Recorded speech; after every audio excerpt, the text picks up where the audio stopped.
Wano ku luguudo lw'Entinda okudda e Kyambogo we wali ekizimbe kino ekizimbibwa. Abakulu mu kitongole ekivunaanyizibwa kukulondoola omutindo gw'ebizimbe ki National Building Review Board ne KCCA nga bayambibwako poliisi baliko ekizimbe kye basazeeko Entinda. Engineer ate yakola gwe bahayaringa okukola structural integrity assessment. Yabawa report nga bagamba nti ekizimbe kino tekisobola kuyimirira nga we kiri.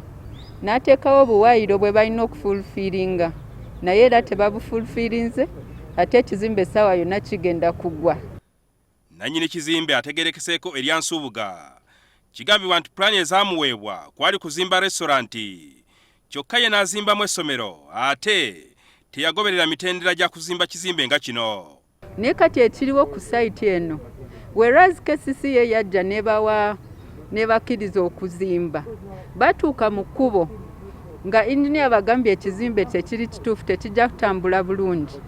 Ate bo ne bakyusa ne bava ku kizimbe nga apartments ate ne bakikyula essomero. Naye okikyusuula essomero tebaateekamu eri ewa KCCA tebagenda kufuna approvals. Bano oluvudde mu ggombolola y'e Nakawa ne boolekera e Makindye eno nayo gye basanze ebizimbe ebigambibwa nti tebyagoberera mateeka. We close the site until all this is in order.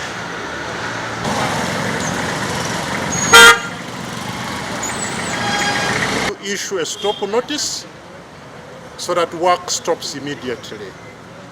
Waliwo ne petrol station eri mu kuzimbibwa ku luguudo lw'e Salama.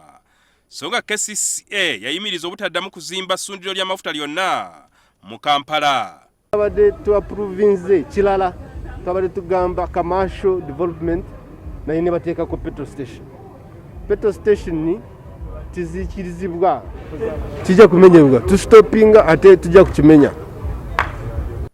Bano batubuulidde nga balina olukalala lw'ebizimbe 500 mu Kampala ebisuliridde okukonebwa lw'obutagoberera mateeka ga byakuzimba. Bano buli lwabadde bagenda nga waliwo abakozi abakwatibwa ne batwalibwa ku poliisi. Jingo Francis, NTV, Akawungeezi.